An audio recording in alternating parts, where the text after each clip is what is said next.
This video is brought to you by Squarespace. Hi, I'm Andrew from Parlogram, and in this video we're exploring a Beatles film that doesn't exist. Not because it was cancelled halfway through production, not because the footage was destroyed, not because Apple have locked it away in a vault, but because it was never made. And yet, there should have been a third Beatles movie. Not Yellow Submarine, not Magical Mystery Tour, but a proper follow-up to A Hard Day's Night and Help, the third film they were actually contracted to make.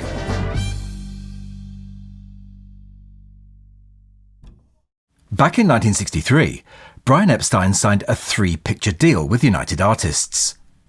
Films would promote records, records would promote films, everyone would make a fortune, except, of course, the Beatles.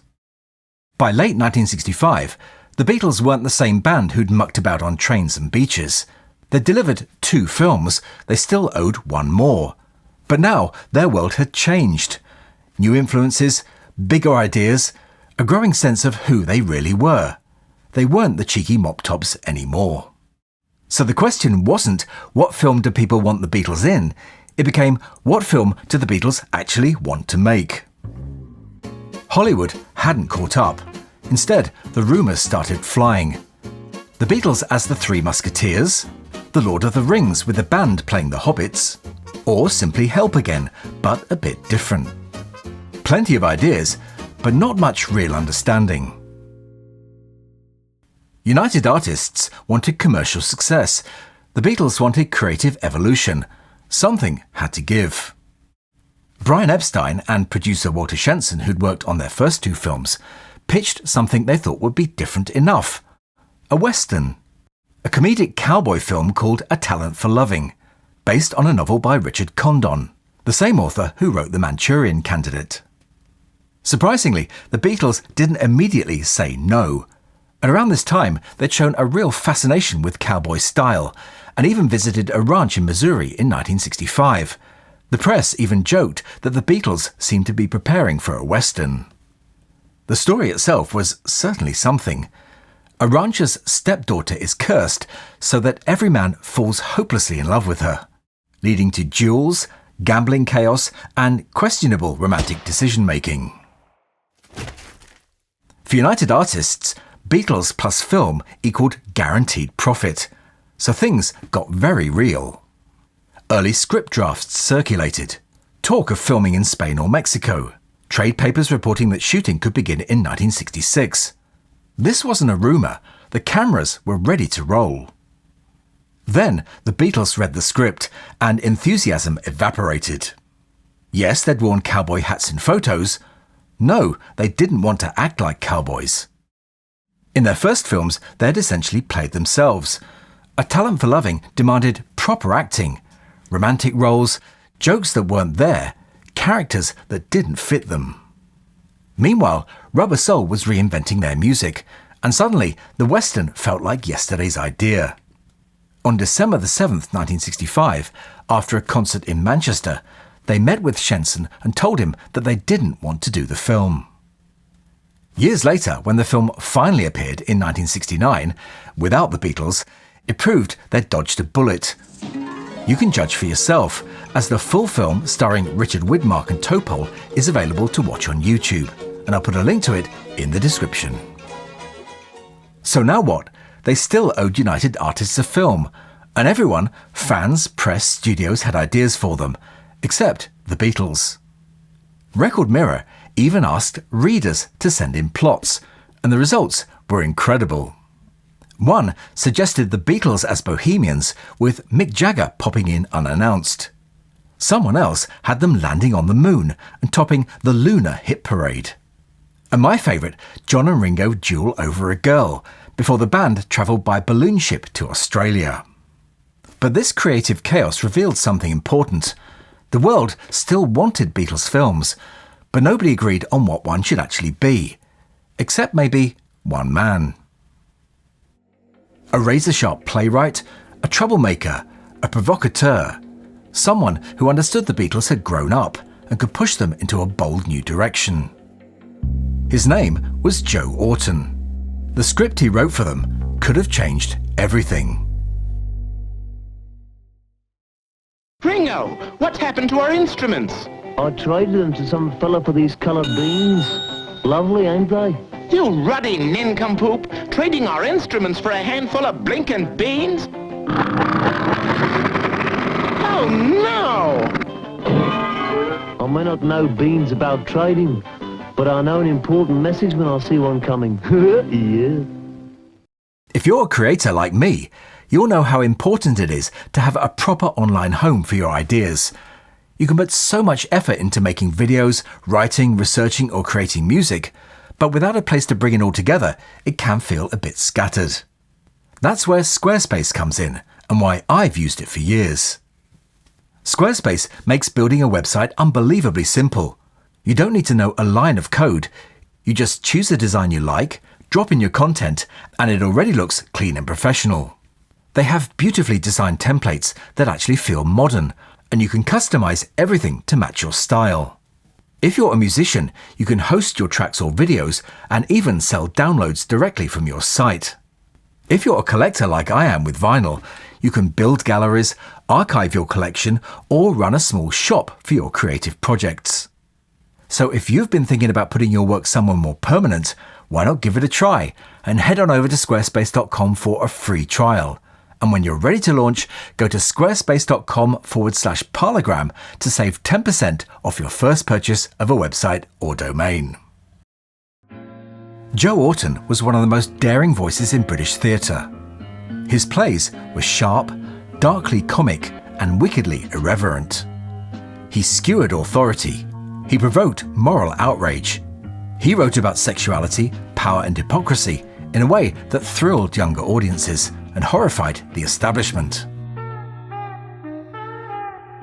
In short, he was the kind of writer who could help the Beatles reinvent themselves on screen.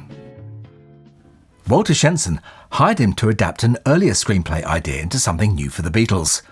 Orton didn't simply rewrite it, he tore it apart and rebuilt it from scratch, and he called the result Up Against It. Instead of the carefree charm of Help or the playful realism of A Hard Day's Night, Orton envisioned a surreal, politically charged satire in which the Beatles would be dropped into a whirlwind of identity swaps, public chaos and scandal. There were political conspiracies, there were romantic misunderstandings, there were bold jokes about sex and class and the absurdity of British authority.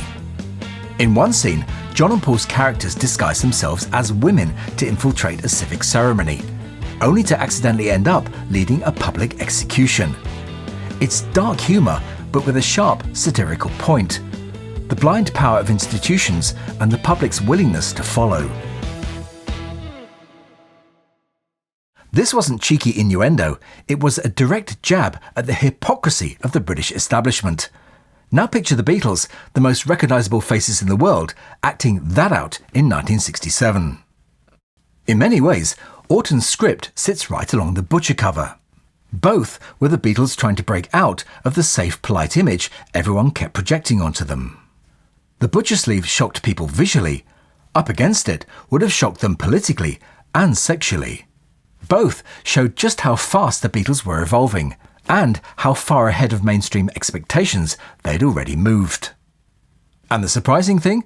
The Beatles were initially on board. They loved Orton's courage. The script offered them a way to grow up on screen and to take real risks, to show that they were more than the mop-top caricatures Hollywood still imagined.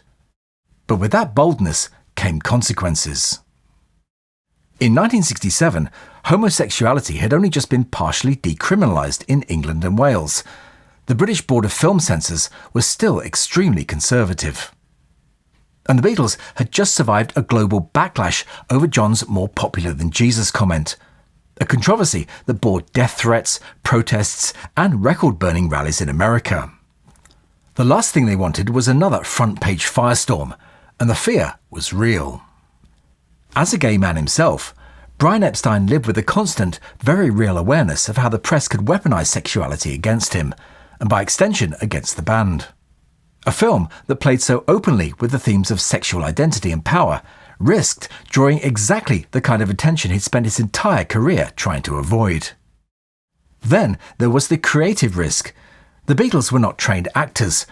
They excelled on the screen when they were themselves, but if they were asked to carry roles in a shocking adult satire and it failed, that failure would land on them, not Orton.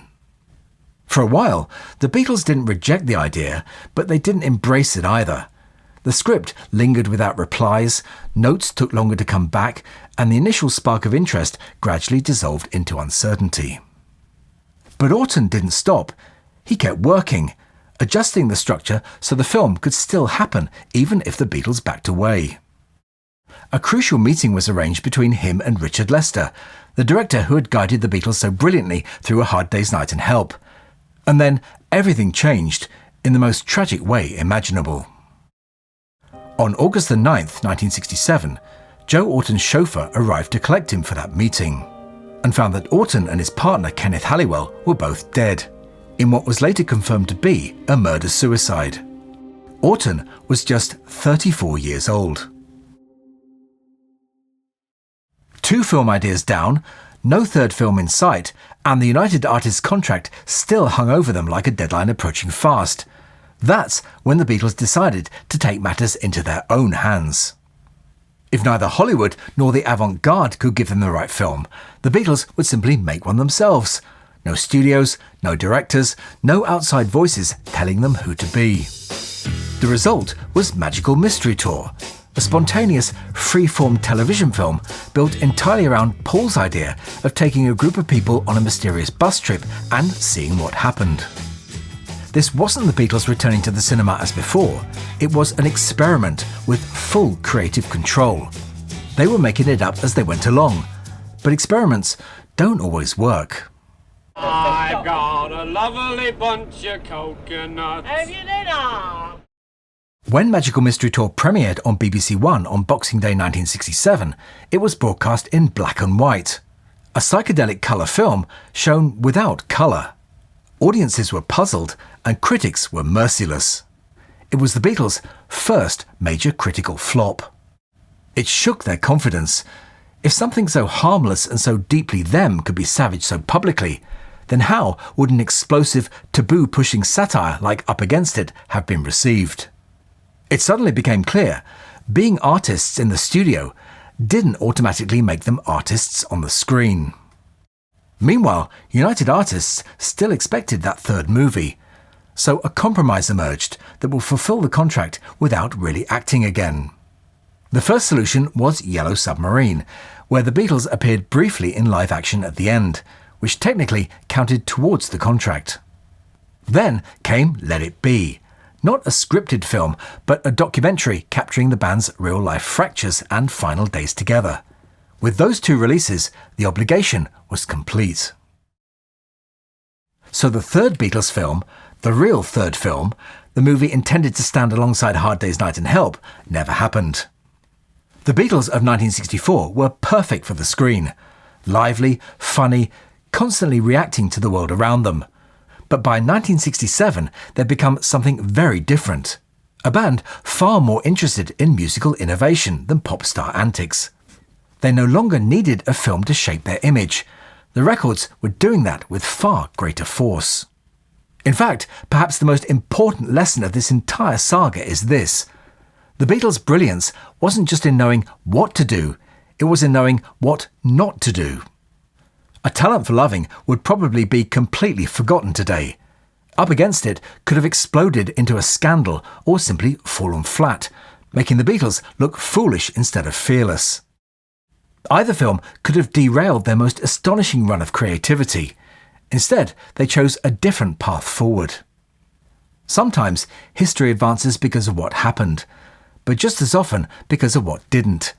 In the end, the third Beatles film wasn't made, and looking back, that probably helped preserve the legacy we now take for granted. Thank you so much for spending some time with me exploring this strange, almost forgotten corner of Beatles history. If you enjoyed it, feel free to subscribe and join me again next weekend for some more. But that's all for this one, so I'll say bye for now, and thanks for watching.